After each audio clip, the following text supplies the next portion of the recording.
안녕하세요. 저는 경기도 수원에 살고 있는 이제 41살 되는 여자예요. 오늘 여러분께 정말 가면을 쓰고 있는 사람처럼 갑자기 돌변해버린 남편에 대해 말해보려고 합니다.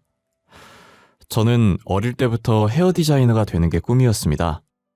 그래서 업계 최고 유명한 미용실의 원장이 되겠다는 큰 포부를 가지고 20살에 홀로 서울로 상경했었지요. 미용학과를 졸업하고 헤어샵 막내부터 시작해서 10년 동안 열심히 일만 했습니다. 열심히 돈을 모으기 위해 투잡까지 뛰었던 터라 제대로 된 연애는 하지도 못했죠. 그 결과 35살에 대전에서 제가 직접 미용실을 차려서 원장까지 되었습니다. 그리고 제 나이 40이 되던 해 남편을 처음 만났습니다. 저보다 10살이나 어린 남편은 대학로 앞에서 술집을 운영하던 사장이었습니다.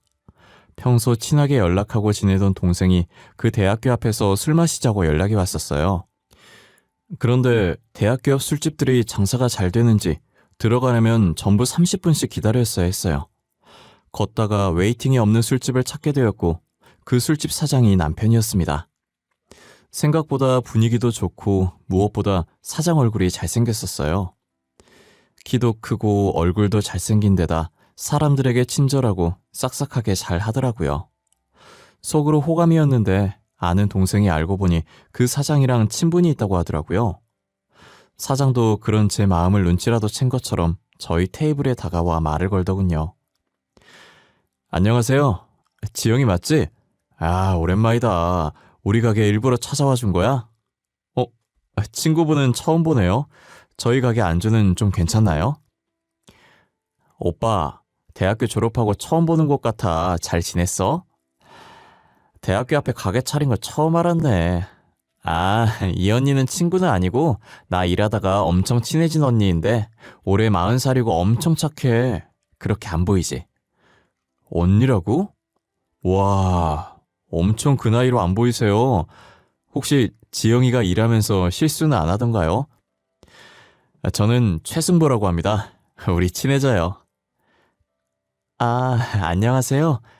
지영이랑 엄청 친한가 봐요. 안 그래도 지영이가 저 남자친구 만들어주겠다고 여기저기 데리고 다녀줘서 이런 데도 와보네요. 오빠, 이 언니 40살 때까지 제대로 연애도 못 해봤어. 아는 사람 중에 언니 소개해줄 사람 없어? 얼굴도 이뻐, 미용실 원장에다 돈도 많은데. 와, 엄청 능력자시네요. 그 유명한 헤어샵 원장이라니. 어디에 있어요? 저 거기 가면 직접 머리 손질 해주시나요? 시간 내서 한번 들릴게요. 당연하죠. 우리 지영이 학교 선배인데 제가 직접 해드려야죠. 시간 되실 때 미리 연락해 주시면 무료로 염색도 해드릴게요. 아, 고마워요. 이것도 인연인데 번호 좀 주실래요? 오랜만에 번호 따는 거라 조금 쑥스럽네요. 제 번호를 받아간 남자는 부끄러운지 얼굴이 빨개졌더라고요. 그래서 같이 간 동생이 이건 그린라이트라며 제게 귓속말로 잘해보라고 밀어줬어요. 사장님은 그 이후로도 저희 테이블에 와서 안주도 서비스로 주면서 저한테 계속 말을 걸더군요. 아는 동생을 택시 타고 집으로 보내주고 저도 따로 택시를 기다리고 있었어요. 저 멀리서 사장님이 직접 뛰어오시고는 연락 자주 해도 되냐고 물어보시더라고요. 저는 오랜만에 떨린 가슴을 주체하지 못하고 곧바로 좋다고 해버렸죠. 그렇게 술집 사장과 연애를 시작했습니다. 저는 마치 대학생 때로 돌아간 것처럼 꽤 설레는 데이트를 했었답니다. 그러던 어느 날 친정엄마가 말도 안 하고 제 자취방에 놀러 오셨습니다. 우리 딸 오랜만에 얼굴 보는데 표정이 좋아 보이네. 하고 있는 일이 잘 되고 있어서 그런가? 일이야 늘 좋지. 갑자기 연락도 없이 여긴 어쩐 일이야? 집에 무슨 일이 있는 건 아니지? 아유, 우리 딸 얼굴도 보고 싶고 엄마가 기가 막힌 선자리 하나 알아놨거든. 네 나이도 있고 이젠 정말 시집가야 하지 않겠니? 그렇게 말씀하시고는 가방을 뒤적이며 한 장의 사진을 저에게 들이미셨습니다. 저의 내키지 않은 듯한 표정과 행동을 보고 엄마는 사진을 손에 쥐어주셨어요. 아, 참. 엄마, 나 아직 결혼까지는 생각 없다니까요. 이렇게 막무가내로 말도 없이 잡아버리면 어떻게 하라고. 너 정말 이러다가 늙어 죽고 싶어서 그래? 이 총각이 얼마나 성실하고 좋은 사람인데. 이참에 엄마 말 듣고 시집가서 빨리 애도 낳아. 하, 엄마, 실은 말이야. 나 연애하고 있어. 나이 차이는 좀 많이 나지만 좋은 사람인 것 같더라고. 저는 어쩔 수 없이 연애 사실을 엄마에게 털어놓았고 엄마는 너무 좋아하셨습니다. 당장 얼굴이라도 보여달라는 엄마를 겨우겨우 달래서 집으로 돌려보내고 따로 연락을 해서 약속 장소를 잡겠으니 조금만 기다려달라고 했죠. 그날 저는 기대 반 걱정 반으로 제 남자친구에게 전화를 걸었습니다. 여보세요? 이 시간에 무슨 일이에요? 저 지금 손님 오셔서 통화하기 좀 어려울 것 같은데. 정말 바쁜 시간에 미안해. 사실은 저기 그게 아까 우리 엄마가 집에 오셨거든. 너랑 연애하는 거 아셨어. 그래요? 난 또 뭐라고. 별일도 아닌 걸로. 그것 때문에 걱정돼서 전화한 거예요? 아니, 그런 건 아닌데 엄마가 이번 주에 좀 만나자고 하시네. 계속 궁금해 하셔서 내가 연락해 본다고 말씀드렸거든. 혹시 괜찮은가 해서. 저는 만난 지 얼마 되지도 않은 여자가 바로 엄마를 소개시켜 준다고 하면 분명 부담스러워 거절하거나 불편한 기색을 보일 줄 알았어요. 하지만 제 남자친구의 반응은 예상을 빗나갔죠. 그래 좋아요. 이번 주에 어머니께 편하신 시간 물어봐줘요. 장소 정해지면 나한테 바로 연락 주고요. 바빠서 끊을게요. 그래 알겠어. 엄마랑 다시 통화해보고 바로 연락해줄게. 바쁜데 미안해. 일 열심히 해. 저는 생각보다 무덤덤한 남친의 모습에 당황스러웠지만 한편으로는 기분이 매우 좋았습니다. 그날 밤 엄마와 통화 후 저희 집 근처 카페로 약속 장소를 정했습니다. 걱정 반 기대 반으로 저는 남친과 함께 엄마를 만나러 갔어요. 처음 뵙겠습니다. 윤승보라고 합니다. 미영 씨와는 만난 지 얼마 되지 않았지만 잘 지내고 있습니다. 아유, 나야말로 너무 반가워요. 내 딸이 하도 선을 안 본다길래 왜 그러나 했더니 여기 이렇게 멋진 남자친구가 있었네요. 감사합니다. 저도 항상 미영 씨에게 신세지고 있어요. 워낙 어른스러워서 제가 많이 의지하고 있습니다. 그날의 분위기는 정말 화목했습니다. 불편함도 없었고 서로가 웃음꽃이 피며 시간 가는 줄 모르고 셋은 수다 산매경에 빠져들었죠. 그렇게 한참이 지나서 엄마는 목소리를 가라앉히고 남자친구에게 묻더군요. 승보씨, 우리 딸하고 나이 차이가 많이 난다죠? 승보씨는 아직 젊지만 우리 딸은 곧 40이고 난 내 딸이 얼른 결혼하길 원해요. 엄마 갑자기 무슨 소리야. 잘 놀다가 승보씨 불편하게 왜 그런 말을 해요. 네, 안 그래도 전 결혼할 생각으로 만남을 가지고 있었어요. 미영 씨의 생각은 어떨지 모르지만 전 미영 씨를 사랑하고 있습니다. 사실 저도 너무너무 결혼을 하고 싶었지만 제가 남친보다 훨씬 나이가 많고 제가 먼저 결혼하자고 말하기에는 너무 양심이 없는 건가 싶기도 했었거든요. 하지만 오늘 본 남친의 적극적인 행동에 저는 결혼을 결심하는 계기가 되었습니다. 그래서 저도 더 이상 소심하게 굴지 않고 모든 사람 앞에서 당당해지기로 했죠. 나랑 네 아버지 너무 오래 기다려서 이젠 힘들다. 질질 끌면서 결혼 기다리는 건 이제 못하겠어. 그럼 언제쯤 하는 게 좋을까요? 저도 빨리 할수록 좋습니다, 장모님. 미영 씨가 제 마음 받아주면 저는 1년 안에 결혼할 수 있습니다. 남친은 저와의 결혼에 확신이 있는 듯 보였습니다. 그리고 얼마 후 서로 결혼까지 약속하였고 남편의 집에 정식으로 인사를 드리러 갔습니다. 하지만 저희 부모님을 만날 때마다 훨씬 긴장되고 어려웠으며 다리가 떨리기까지 했습니다. 처음 뵙겠습니다. 박미영이라고 합니다. 어서 와요. 승보랑 같이 여기 앉아요. 어머님은 떨떠름한 표정으로 대충 인사를 해주셨고 저는 살면서 가장 불편한 식사를 했습니다. 밥이 입으로 들어가는지 코로 들어가는지도 모를 정도로 분위기는 삭막했죠. 제 나이를 알고 계시는지 밥 먹는 동안에도 한숨을 쉬며 저를 훑어보셨습니다. 미영 씨는 뭐 하느라고 그 나이 먹도록 시집을 안 갔어요? 게다가 우리 승부하고는 차이가 너무 많이 나고 그 분위기를 더욱 삭막하게 만든 예비 시어머니의 한마디가 온 집안을 얼어붙게 만들었어요. 저는 음식을 목구멍으로 넘기지 못하고 물을 몇 모금 마신 뒤 조심스럽게 이야기했습니다. 저는 일하면서 너무 바쁘게만 살아왔습니다. 그러다가 우연히 승보 씨처럼 좋은 사람을 만났고요. 아, 맞아. 우리 미영 씨 지금 유명한 미용실 원장이란 말이야. 그러니까 바빠서 지금껏 연애를 못한 거지. 미용실 원장이고 뭐고 나이 차이가 이렇게 많이 나는데 결혼해서 애 낳아도 완전 노산 아니냐고. 어머니, 그건 저희가 노력 많이 해보겠습니다. 너무 걱정 마세요. 그리고 요즘은 의학도 발달해서 그렇게 크게 어려움은 없을 거예요. 그래, 노산이면 어떠냐? 건강한 아들 한 명 낳아주면 되는 거지. 네 엄마 괜히 너 장가 간다니까 서운한가 보다. 어려울 거라는 예상은 했지만 이렇게까지 어려울 줄 몰랐습니다.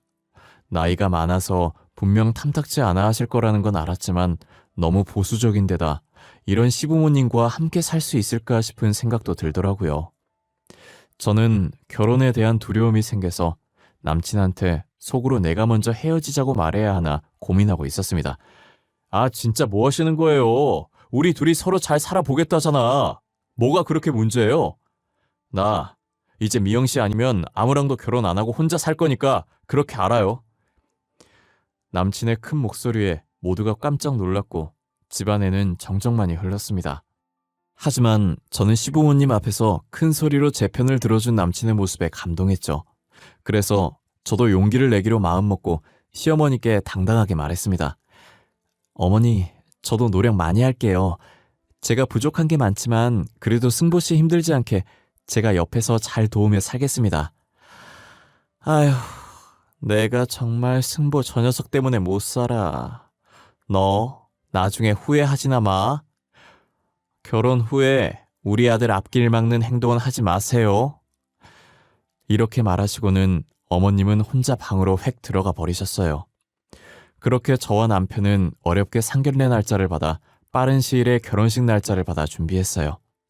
연애 1년 만에 우리는 결혼에 골인하여 부부가 되었습니다. 그 어렵던 모든 관문이 끝난 것 같아 홀가분했어요.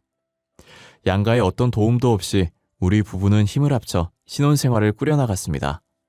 집은 남편이 그동안에 모아온 돈으로 마련했고 저는 혼수로 가전제품을 준비했어요. 힘들게 한 결혼이니만큼 이제 서로 함께 힘을 합쳐 서로에게 부족한 점을 채워주며 살면 되겠지라는 생각으로 행복한 신혼생활을 기대했죠. 하지만 그렇게 시작한 신혼생활은 고작 1년 만에 산산조각이 났습니다. 여보, 나 오늘 좀 허리가 아프네.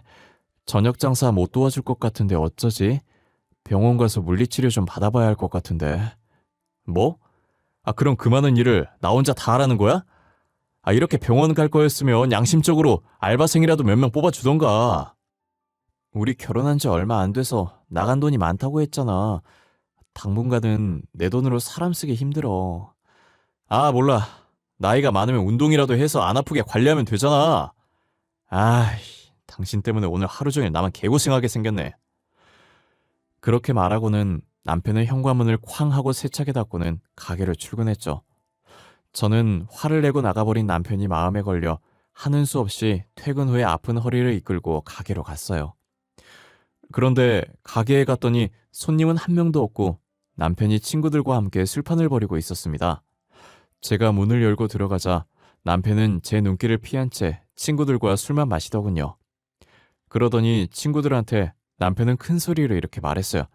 아줌마, 오늘 홀서빙은 내가 할 테니까 들어가서 설거지나 좀 해주세요.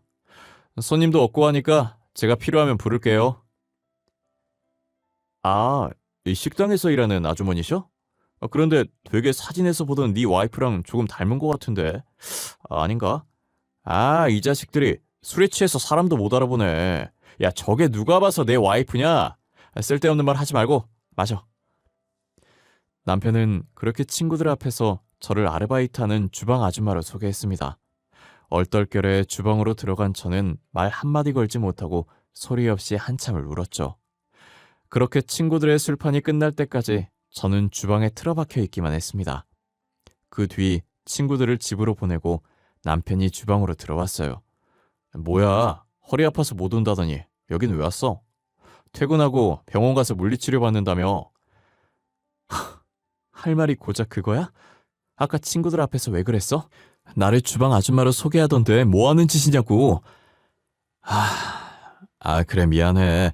술 마시고 하도 정신없어서 그랬어. 그만하고 집에 가. 여긴 내가 마무리하고 갈게. 한숨 쉬며 저와 대화를 피하려고만 하는 남편을 보니 더 화가 나서 소리를 질렀습니다. 아까 친구들 앞에서 왜 그랬냐고 내가 묻잖아. 똑바로 대답해. 내가 여기서 일하는 주방 아줌마야? 진짜 몰라서 묻는 거야?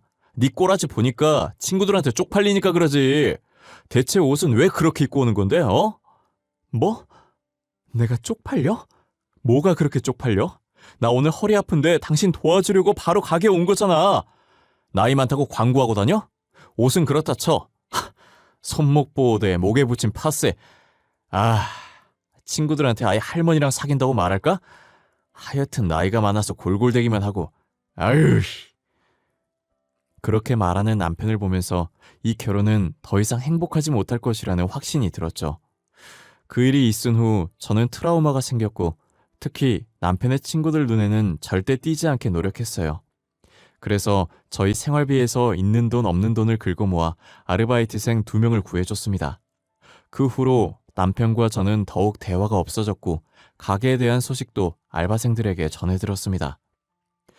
그러던 어느 날 알바생 중 한 명이 저에게 개인적으로 문자를 한 통 보냈어요.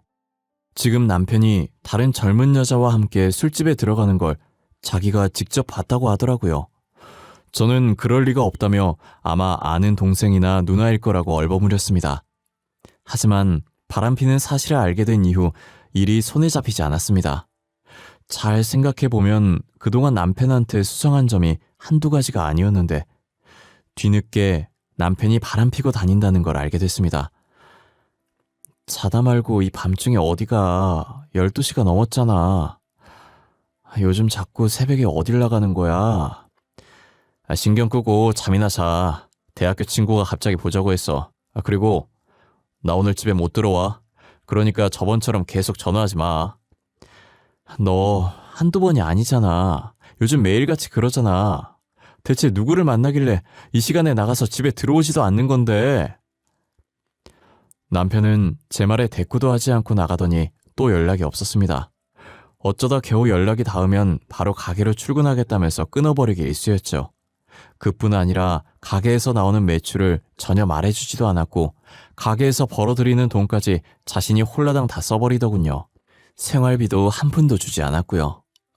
저는 문자를 보내준 그 알바생을 직접 만나서 이것저것 물어보고 싶었지만 남편보다 10살 많은 나이 때문에 주변에서 어떻게 나를 볼까, 혹시 이혼하게 되면 평생 혼자 살 수 있을까 이런저런 생각 때문에 결국 알바생에게 더 묻지는 못했습니다. 그냥 애써 무시했다는 게 맞겠네요. 스스로 자신감이 없던 탓에 남편의 외도 사실을 애써 모른 척했습니다. 여보, 왜 자꾸 당신 수입 나한테 말도 안 하고 혼자서 다 쓰는 거야? 우리 빚도 많이 남았어. 같이 한 푼 한 푼 모아서 빚 갚아 나가야지. 어디에 그렇게 쓰길래 매일 돈 없다고 그래. 내가 당신한테 일일이 그런 거 보고해야 해? 제발 신경 좀 꺼. 나도 당신이 뭘 하고 다니든 전혀 터치 안 하잖아. 우리 부부야. 부부 사이에 서로 신경을 안 쓴다는 게 말이 되니? 내가 당신한테 많은 거 바라는 거 아니잖아. 그럼 난 뭐 큰 거 바라냐? 그냥 내가 뭘 하던 간에 신경 좀 쓰지 말라고. 너도 어디 가서 돈 쓰고 그렇게 살아. 나만 뭐라 하지 말고. 또다시 자리를 피해 방문을 열고 나가려는 남편을 붙잡고 이대로는 도저히 안 되겠다 싶어 떨리는 목소리로 남편에게 처음으로 말했어요. 너 설마 여자 생겼어? 그래서 그러는 거야? 요즘 돈 많이 쓰는 것도 여자 만난다고 쓰는 거니? 제발 아니기를 제발 아니라고 거짓말이라도 해주길 바라면서 대답을 기다렸지만 남편은 제 눈을 피하고 대답하지 않았습니다. 그리고는 집을 나가버렸어요. 그렇게 남편은 한동안 돌아오지 않았고 제가 전화나 문자를 남겨도 답장 하나 없었습니다. 알바생들에겐 남편이 가게에 출근했다는 소식만 전해드렸어요. 며칠 뒤 또다시 남편의 바람핀 현장을 목격했다는 연락이 심심찮게 오더군요. 그렇게 한 달이 지났습니다. 드디어 남편이 집으로 들어오더군요. 전화도 안 받고 문자도 씹고 뭐 하자는 거야? 내가 얼마나 걱정했는지 알아? 우리 다 터놓고 얘기 좀 하자, 응? 제발 여보. 남편은 애원하는 저를 보지도 않고 침대에 드러누워 핸드폰만 만지작거렸어요. 이제 아예 내 얼굴을 보지도 않네. 너 진짜 이렇게 막 나가는 사람이었어? 이렇게 할 거면 나하고 결혼 왜 했니? 아, 야, 이제 나한테 그 어떤 잔소리도 하지 마. 그럼 또 나가서 네 연락 아예 다 씹어버릴 거야. 남편의 집을 나가버리겠다는 협박에 저는 말을 멈출 수밖에 없었습니다.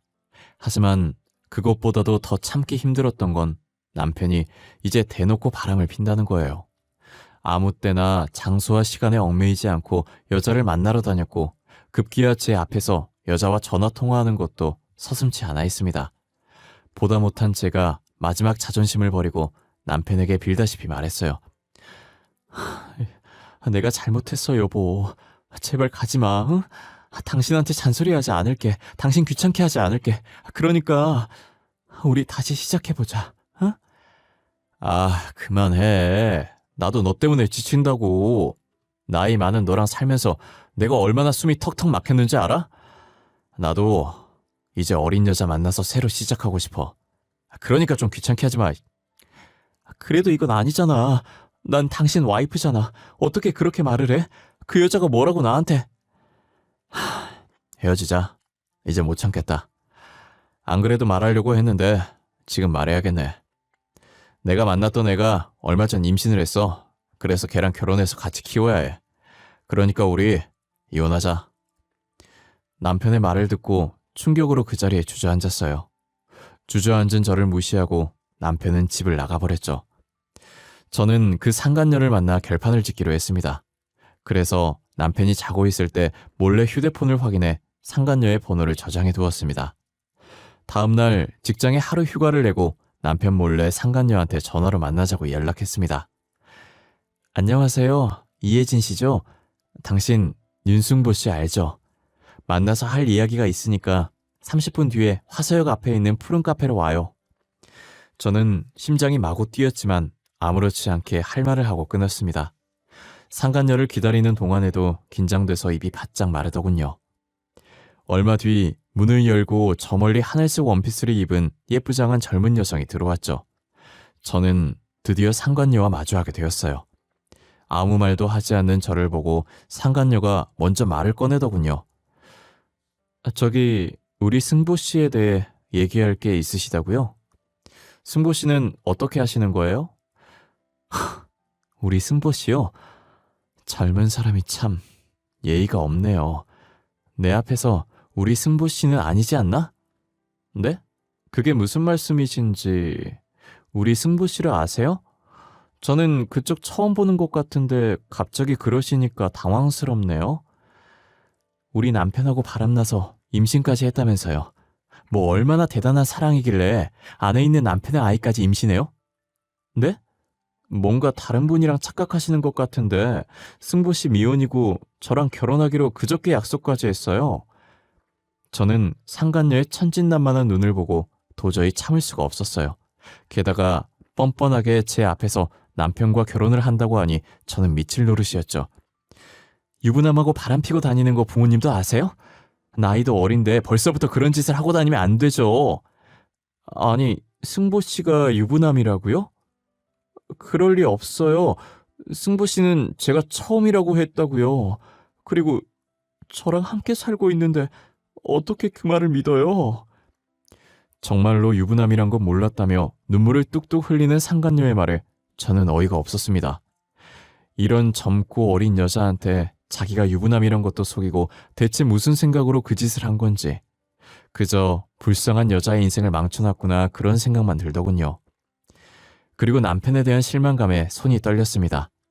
제대로 복수해야겠다고 결심하고는 조용히 핸드폰으로 어플을 켜서 모든 대화를 녹음하기 시작했어요.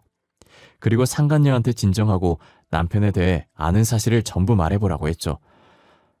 2달 전에 제가 남자친구와 헤어지고 혼자서 승보씨 가게에서 술을 마셨어요. 승보씨는 제 옆자리로 오더니 제 이야기를 들어줬고요. 저는 두 사람이 나 없이 그동안 얼마나 재미있었을까 하는 생각에 이를 악물었죠. 곧이은 상간녀의 말에 남편이 왜 이 여자와 바람을 폈는지 검은 속내를 알 수 있었습니다. 알고 보니 승보씨가 그 술집 사장이더라고요. 그 건물은 저희 아빠가 월세를 받고 있는데 1층에 세놓고 있다던 사장이 누군지 그때 처음 알았어요. 승보씨는 이것도 우연이라며 제게 번호를 달라고 했어요. 우리 남편 가게가 예진씨 아버지 건물이라고요? 이봐요. 예진씨, 그러면서 뭐 이상한 낌새 못 느꼈어요? 전혀 못 느꼈어요. 우리 아빠랑 친분이 있다고 하니까 마음이 확 풀리더라고요. 말도 잘 통하고 자상해서 전남친보다 더 끌렸어요. 그리고 얼마 지나지 않아 실수로 아이가 생겨버렸고, 그래도 승보씨는 자기가 책임을 져야 맞는 거라며 저보고 결혼하자고 그랬어요. 저는 정말 유부남인 거 몰랐어요. 정말이에요. 남편은 겨우 상간녀의 아빠가 건물주인 거 알고 아내를 버리고서 불륜을 저지른 것이었죠. 상간녀와 결혼까지 하기 위해 철저하게 계획대로 움직인 겁니다. 저는 모든 사실을 알게 되자 배신감과 수치심이 몰려왔습니다. 상간녀는 한참을 울며 이 상황을 받아들이지 못하는 듯 보였고, 충격에 빠져 일어나지 못하는 상간녀를 뒤로하고 저는 카페를 나왔어요. 그리고 바로 근처 부동산 가서 남편 가게 건물주에 대해 물어봤죠. 그러니 공인중개사가 그분이 근처에 엄청난 땅 부자라면서 이 대학로에 원룸 빌라 서너 채는 가지고 있다고 떠들어대더군요. 그래서 혹시 그 원룸 빌라 이름 아냐고 물어보고 검색한 다음 그 빌라에 걸어갔습니다. 도착하니 빌라 입구에 주인 직거래와 상간녀 아빠의 폰번호가 적혀있더군요. 전화해서 딸이 지금 어떤 상황에 처해 있는지 알고 있냐고 물었습니다. 그러니 갑자기 딸에 대해 왜 묻냐고 화를 내길래 전부 사실대로 말했어요. 당신 딸이 지금 내 남편과 바람을 폈고 그 사람의 아이까지 임신한 상태라고요. 처음엔 믿지 않고 화를 내며 오히려 저한테 악담을 쏟아냈습니다. 그러더니 직접 만나고 얘기하자고 저를 자신이 운영하는 대형 카페로 오라고 했습니다. 대형 카페에 들어가니 알바생이 사장님 좀 있으면 내려온다고 하더군요. 5분 정도 기다리니 키 크신 50대 아저씨가 저를 노려보면서 내려왔습니다. 당당하게 사실대로 전부 말했고 방금 녹음한 것까지 들려드렸습니다. 이제서야 현실을 자각하셨는지 제가 앞에 있는데 딸한테 급하게 전화를 하시더라고요. 야, 이예진, 너 지금 어디야? 너 지금 내가 들은 사실이 진짜야? 너 지금 유부남의 아이를 임신한 게 진짜냐고! 아빠가 너 그렇게 키웠어? 아빠 진정하고, 나 정말 그 남자가 유부남인 거 몰랐어. 정말이야. 그 사람이 나한테 작정하고 사기를 친 거라고. 양다리 걸친 것도 난 몰랐어. 아유, 어쩌다 그렇게 된 거야. 내 딸이 미혼모라니. 너 정말 몰랐어? 너 그 애는 어떡하려고 그래? 어? 유부남의 애를 어떻게 혼자 키우려고 그래? 아빠, 그 사람이 나한테 이제 결혼하자고 그러더라. 나한테 유부남인 것도 말 안 해놓고 임신됐으니 나랑 결혼하세. 아빠, 나 어떡해? 상간녀 아빠는 그 말을 듣고 곧장 제 남편에게 전화를 해서 쌍욕을 퍼붓더군요. 얼마나 크게 화를 내던지 주변에 앉아있던 손님들이 기웃기웃거리면서 저희를 쳐다볼 정도였습니다. 흥분을 가라앉히지 못한 채 남편에게 전화를 걸더군요. 네, 사장님이 어쩐 일이십니까? 저한테 먼저 연락을 다 해주셨네요. 조만간 예진 씨와 찾아뵙고 드릴 말씀이 있습니다. 너, 우리 딸 데리고 무슨 짓을 한 거야? 네가 감히 내 딸 인생을 망쳐? 니깎게 감히? 네? 아니, 그게 무슨 말씀이십니까, 사장님? 사기꾼이라뇨? 제가 왜 사기꾼입니까? 긴 말 필요 없고, 당신 같은 사기꾼한테 내 딸 시집 안 보낼 거야, 어? 내 딸이 미혼모로 살게 되더라도 절대 안 보낼 테니까 그렇게 알아. 그리고 계약은 끝났으니 그만 내 건물에서 당장 나가.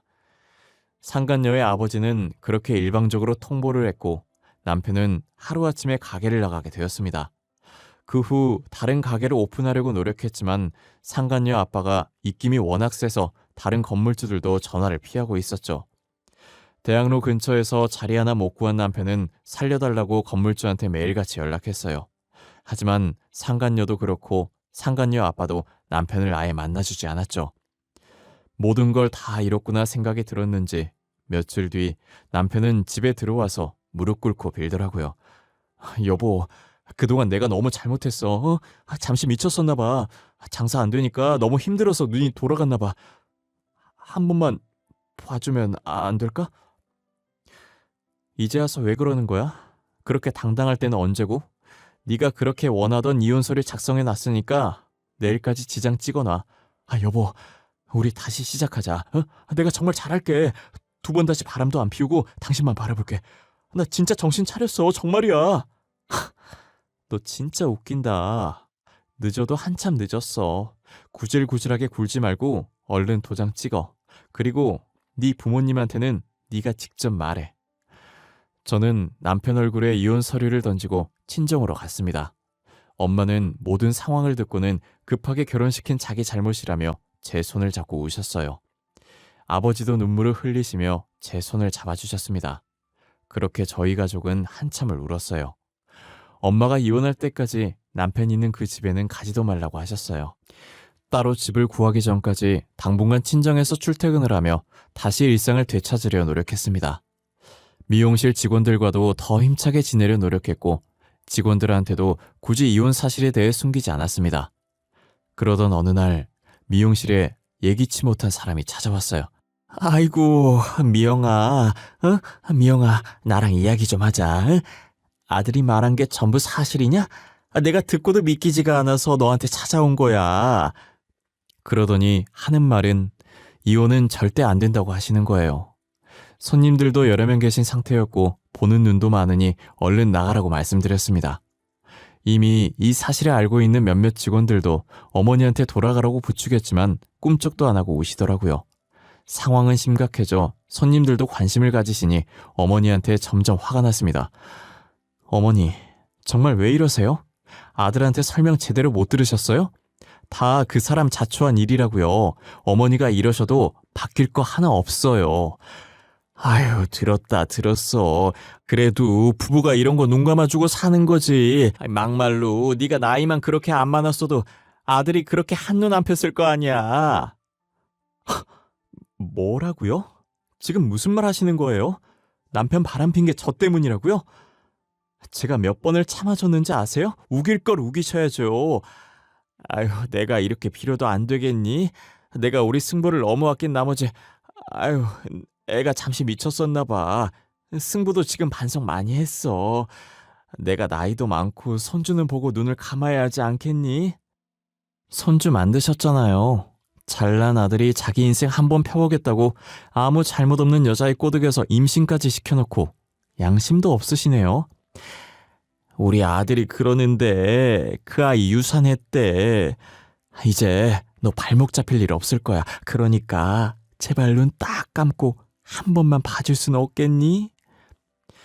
아직 어렸던 상간녀는 남편이 유부남이란 사실에 충격을 크게 먹었던지 자연유산을 했다고 하더라고요. 하지만 그게 저랑 무슨 상관이겠어요? 저는 계속된 시어머니의 난동에 결국 경찰을 불렀고 시어머니는 영업방해로 기가조치되셨어요. 그 후로 직장에는 찾아오지 않으셨지만 전화와 문자로 여전히 저를 괴롭히셨습니다. 무시하는 것이 최선이라고 생각한 저는 전화와 문자에 일절 답하지 않았어요. 한두 달쯤 지나고서 시어머니의 전화도 남편의 전화도 잠잠해지더군요. 그런데 예전에 일했던 알바생이 전화가 왔길래 받았다가 충격적인 말을 들었습니다. 전 시어머니께서 돌아가셨다는 소식을요. 안녕하세요.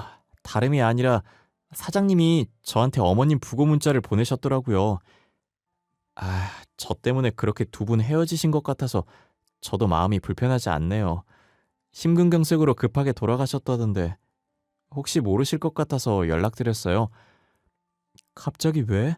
얼마 전만 해도 팔팔하셨는데. 알겠어요. 나도 시간 되면 잠깐 뵙고 와야겠네. 고마워요. 가고 싶진 않았지만 마지막 도리는 지켜야 할 것 같아 전 시어머니 장례식에 갔습니다. 저 멀리 전 남편과 전 시아버지, 그 외 친척분들이 보였고 저는 어머니께 인사만 드리고 조용히 나가려고 했습니다. 그러나 저를 본 남편이 제게 다가와 큰 소리로 말하더군요. 야, 네가 어디라고 여길 들어와? 네가 양심이 있으면 여기로 오면 안 되는 거 아니야? 나도 오고 싶어서 온 거 아니야. 최소한의 도리는 해야 되니까 온 거야. 그러니까 그만하고 조용히 있어. 사람들 다 쳐다보잖아. 우리 엄마, 너 때문에 죽었어. 알아? 네가 그때 우리 엄마 신고하지만 않았어도, 부탁만 들어줬어도. 지금 그게 왜 나 때문이라는 거야? 너 정말 끝까지 정신 못 차렸구나. 네가 바람나서 정신 못 차리고 살다가 나한테 이혼당한 게 왜 내 잘못이야, 어? 저는 장례식에 온 모든 가족과 지인분들이 들을 수 있게 큰 소리로 말했습니다. 당황한 전 남편은 제 말에 할 말이 없었는지 힘으로 저를 끌어내보내려 했죠. 저는 지지 않고 전 남편의 행적을 큰 소리로 말했고 결국 저한테서 무릎을 꿇더군요.